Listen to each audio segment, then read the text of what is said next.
Hello everyone, welcome to NEET biology. आज हम पढ़ने जा रहे हैं ईसोफेगस के बारे में। ईसोफेगस मतलब कि फूड पाइप। ईसोफेगस जो हमारी होती है, पहले उसको पढ़ने से पहले आप ये स्ट्रक्चर देखो। ईसोफेगस के आगे यानी कि वेंट्रल साइड पे एक और पाइप होती है। उस पाइप को हम क्या कहते हैं? उस पाइप को हम कहते हैं ट्रैकिया यानी कि विंड पाइप। अब ये जो ट्रैकिया है, इसकी ओपनिंग यहाँ पर मैंने दिखाई हुई है। ट्रैकिया के ऊपर होता है एक साउंड बॉक्स जिसे कहते हैं लैरिंक्स, और उसकी ओपनिंग जो होती है उसे हम कहते हैं ग्लॉटिस। ठीक है, ये सामने होएगी। उसके तुरंत पीछे, ट्रैकिया के तुरंत पीछे एक और पाइप होती है जिसे हम कहते हैं ईसोफेगस, और जिसके बारे में हम पढ़ने जा रहे हैं। अब आप ये डायग्राम में भी देख रहे होंगे कि ग्लॉटिस जो है वो थोड़ी ऊपर है as compare to gullet. Gullet is the opening of oesophagus. अब ऐसा इसलिए है ताकि फूड जो है वो ठीक से स्लाइड करके अंदर आ सके।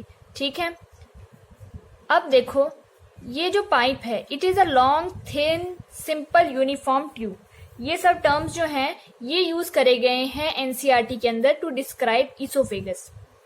ये पाइप जो होती है लगभग 25 सेंटीमीटर की होती है एक अडल्ट के अंदर।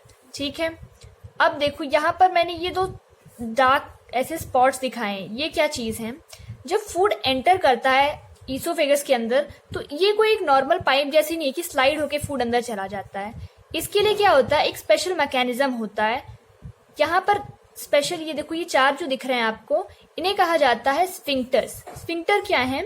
ये होते हैं band of circular muscular layer जो हेल्प करते हैं किसी स्ट्रक्चर की ओपनिंग और क्लोजिंग में। अब ऊपर जो होते हैं इसे हम कहते हैं अपर ईसोफेजियल स्फिंक्टर, और नीचे वाले जो होते हैं इसे हम कहते हैं लोअर ईसोफेजियल स्फिंक्टर, और इनका दूसरा नाम है कार्डियक स्फिंक्टर। कार्डियक स्फिंक्टर क्यों कहते हैं? कार्डियक स्फिंक्टर इसलिए कहते हैं, जब हम स्टमक पढ़ेंगे तो उसका ये जो पोर्शन जो होता है, ये वाला पोर्शन, उसे हम कार्डियक कहते हैं।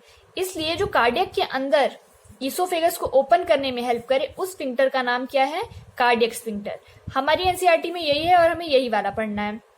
अब ये क्या करते हैं? ये स्फिंक्टर्स जो होते हैं, जैसा कि मैंने बताया कि ये एक कोई स्लाइड होके फूड नहीं जाता है। इनका कॉन्ट्रैक्शन और रिलैक्सेशन की वजह से फूड जो होता है आगे मूव कर पाता है। यानी कि जब ये कॉन्ट्रैक्ट रहते हैं दो के दोनों, तो ये क्लोज करके रखते हैं ईसोफेगस को, यानी एंट्री और एग्जिट फूड की नहीं हो सकती। लेकिन जब ये ओपन होंगे यानी रिलैक्स होंगे तो फूड एंटर कर जाएगा। यानी कि हमारा जो फूड है, स्टमक के जो कंटेंट्स हैं, ये बाहर नहीं आने चाहिए। ठीक है, बाहर नहीं आने चाहिए, इसलिए ये क्या है? एक गेट की तरह, एक दरवाजे की तरह होते हैं ये स्फिंक्टर्स। लेकिन आपने ये नोटिस किया होगा कि खाना कभी कभी जब वॉमिटिंग होती है तो बाहर आ जाता है। वो क्या होता है? वो होता है जब ओवर स्पाइसी फूड हम खा रहे हैं तो उस वजह से प्रॉब्लम्स आ जाती हैं और सारा खाना जो है वो रिगर्जिगेट करके बाहर आ जाता है। और ये स्फिंक्टर जो होता है वो फोर्सफुली, उसमें मूवमेंट इस तरफ होना चाहिए पर अपोजिट डायरेक्शन में मूवमेंट हो जाता है। ठीक है, नेक्स्ट पॉइंट जो है, ईसोफेगस जो है, आप देखो ये स्ट्रक्चर देखो। ये स्ट्रक्चर है एज यूजुअल जो मैंने आपको पहले बताया हुआ है कि ये है डायाफ्राम। डायाफ्राम जो होता है, इसका काम होता है थोरैसिक और एब्डोमिनल कैविटी को सेपरेट करना।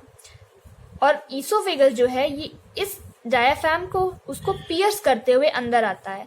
तो पियर्स करके जो स्ट्रक्चर अंदर आता है उसको हम कहते हैं हाइटल ईसोफेगस। ठीक है, आपको याद नहीं करना है, आपको याद करना है कि डायाफ्राम को पियर्स करके ईसोफेगस एंटर करता है और फिर स्टमक के अंदर लीड करता है। नेक्स्ट पॉइंट जो आपको याद रखना है ईसोफेगस के बारे में, कि जो 4 लेयर्स होती हैं टिश्यू की, किसी भी एलिमेंट्री कैनाल के पोर्शन की, उसमें जो आउटर मोस्ट होती है उसको हमने कहा था सिरोसा।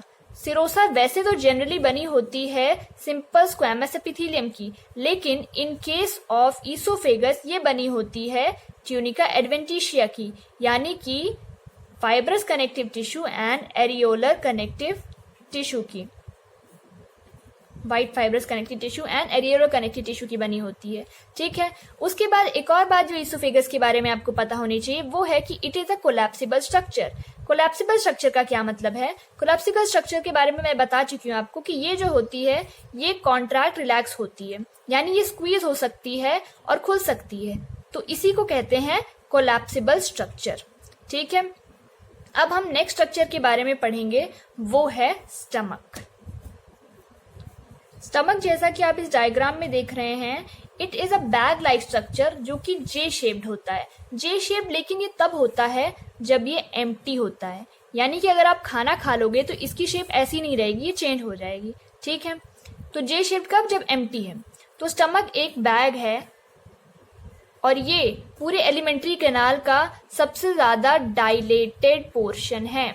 सबसे ज्यादा डायलेटेड पोर्शन है, यानी कि जो कैनाल है पूरी हमारी एलिमेंट्री कैनाल, उसमें सबसे ज्यादा खुला हुआ एरिया जो है, सबसे पूरा ओपन जो एरिया है वो है स्टमक। क्यों ऐसा खुला हुआ है? क्योंकि फूड जो आता है सबसे पहले यहीं पे आके स्टोर होता है और यहीं से आगे जाके बाकी प्रोसेस जो होएगा डाइजेशन का वो होता है।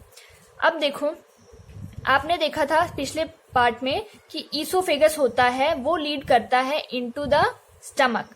स्टमक जो है सबसे पहले ये स्फिंक्टर्स आपको याद होंगे। स्फिंक्टर्स जो है ये इनका नाम होता है कार्डियक स्फिंक्टर्स। ये ओपनिंग जो है ईसोफेगस की इन द स्टमक उसको गार्ड करते हैं। उसी तरह के एक स्फिंक्टर होते हैं इसके लास्ट वाले पोर्शन में।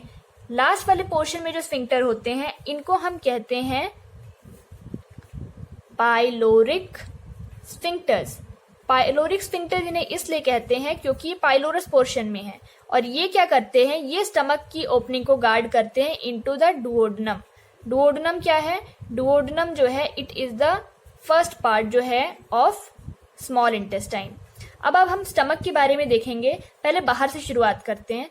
बाहर जो है स्टमक जो है ये मस्कुलर बैग होता है। ठीक है, मस्कुलर बैग होता है और इसके ऊपर जो है जो सिरोसा होती है इसकी, उसके अंदर हमने पढ़ा है कि इसकी सिरोसा के अंदर सिंपल स्क्वैमस एपिथेलियम सेल्स के अलावा लिम्फ और फैट की बहुत सारी लेयर होती है और इस वजह से इस स्ट्रक्चर को हम कहते हैं ओमेंटम।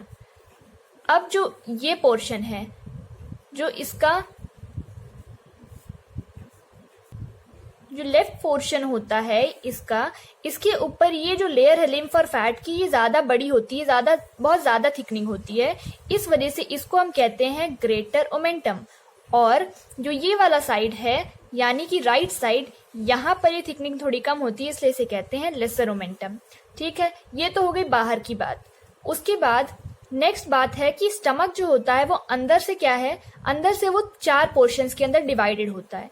कोई ऐसे डिविजन्स नहीं बने होते, लेकिन हमने जो रीजन्स होते हैं उनको डिवाइड करके बताते हैं हम उसको। जो पहला रीजन जो है, जो ईसोफेगस जिसमें ओपन होता है, वो ये वाला रीजन, इसे कहते हैं कार्डियक रीजन। कार्डियक रीजन कहने के पीछे एक और कारण भी है कि हार्ट के पास में होता है। ठीक है, उसके बाद ये रीजन जो है, इस रीजन को कहते हैं थोड़ा सा पीछे की तरफ, इसे कहते हैं फंडस। फंडस के बाद पूरे की पूरी ये जो पोर्शन है बीच का जो पूरा है, उसे हम कहते हैं बॉडी या फिर कॉर्पस वर्ड भी यूज किया जाता है। और लास्ट पोर्शन जो ट्यूब टाइप स्ट्रक्चर, एक लास्ट का पोर्शन स्टमक का होता है जो जाके स्मॉल इंटेस्टाइन में यानी डुओडेनम में ओपन होगा, उसको हम कहते हैं पाइलोरस। इसी वजह से इन स्फिंक्टर्स को कार्डियक और इनको पाइलोरिक स्फिंक्टर कहा जाता है। ठीक है, उसके बाद आपको और स्टमक के बारे में ये पता होना चाहिए कि इसके अंदर फूड जो होता है वो 4 to 5 आवर्स तक आके स्टोर होता है। 4 to 5 आवर तक स्टोर होता है और उस फूड को हम क्या कहते हैं, काइम।